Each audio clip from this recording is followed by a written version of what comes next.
Assalamualaikum warahmatullahi wabarakatuh. Selamat pagi anak-anak kelas 8. Bagaimana pada pagi hari ini? Semoga kalian sehat walafiat ya.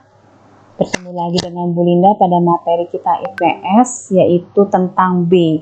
Kemarin kan letak geografis ASEAN ya.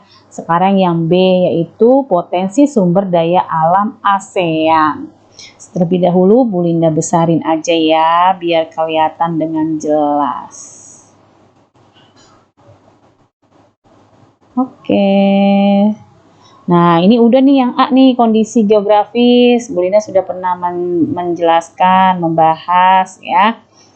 Kemarin kan Bu Linda sempat menyebutkan apa aja sih negara-negara ASEAN itu, kurang lebih ada 10. Kalian sudah bisa menjawab dan Bu Linda sudah memberikan nilai plus bagi yang bisa menjawab dan mengirimkan tugas-tugasnya.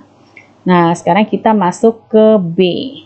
Potensi sumber daya alam negara-negara ASEAN. Ya. Ini yang B ya. Kemarin yang A nih, sekarang yang B. Potensi sumber daya alam negara-negara ASEAN.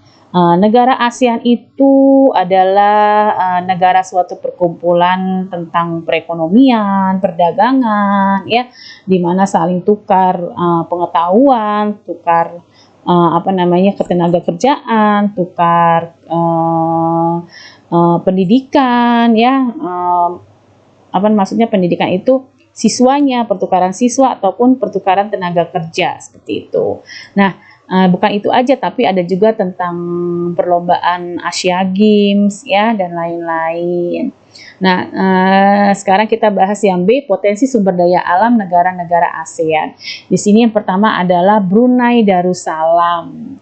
Brunei Darussalam merupakan negara yang kaya akan minyak dan gas bumi yang menyumbang 40% untuk pendapatan negara. Oh, Brunei Darussalam mempunyai gas bumi kurang lebih negaranya itu 40%. Tapi Indonesia nggak kalah ya. Indonesia termasuk mempunyai minyak bumi nomor 1 di negara ASEAN. Oke, lanjut. Kegiatan penduduk di Filipina 50% lebih bekerja di sektor jasa, sedangkan 35% bekerja sebagai petani. Oh, ternyata Filipina ini masih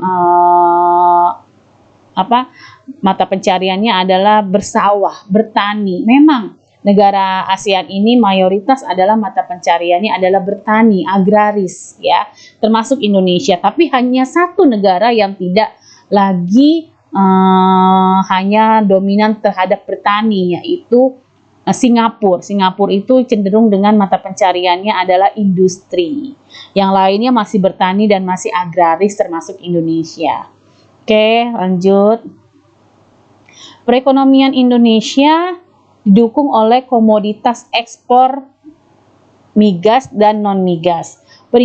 Perindustrian berkembang antara lain industri pembuatan garmen dan sepatu. Oh, Indonesia.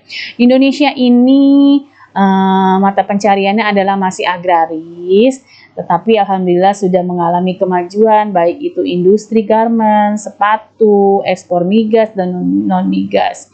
Ya, berarti Indonesia mengalami penaikan dalam pertumbuhan perekonomiannya, tapi tetap saja Indonesia mata pencariannya adalah bertani, agraris ya. Oke, lanjut. Kamboja, tadi Indonesia ya, sekarang Kamboja. Perekonomian Kamboja ini utama Kamboja adalah pertanian. Kamboja memiliki industri seperti garmen, pengolahan karet dan semen.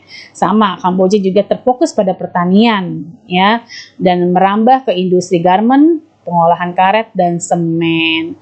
Perekonomian Laos didominasi pertanian. Sama, Laos sama-sama yaitu pertanian, merambah ke industri seperti pemurnian timah, pengolahan kayu, penggilingan padi, dan barang-barang kebutuhan rumah tangga.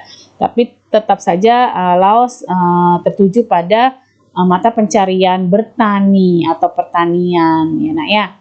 Lanjut, Malaysia memiliki sumber daya alam yang cukup berlimpah. Malaysia memiliki industri elektronik dan mobil, tapi tetap saja mata pencariannya adalah bertani. Ya. Lanjut, perekonomian Myanmar masih mengandalkan produk pangan. Nah, ini dominan dia terhadap produk pangan. Ya, yaitu dalam bentuk pertanian. Penghasil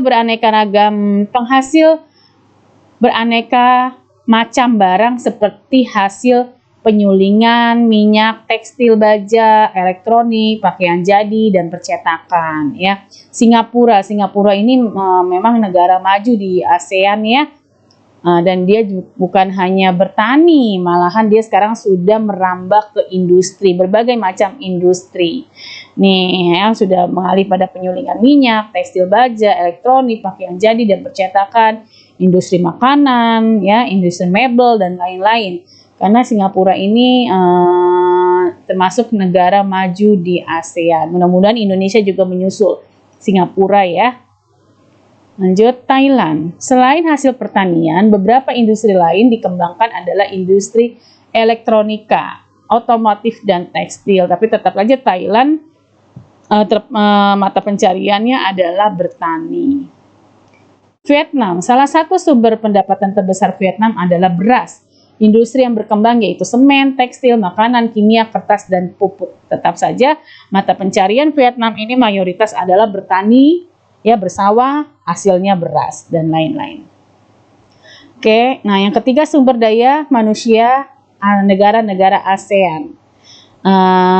Sumber daya manusianya kalau di Brunei Darussalam yaitu kurang lebih jumlah penduduknya 436.620 jiwa. Ya, Filipina banyak nih, berapa nih?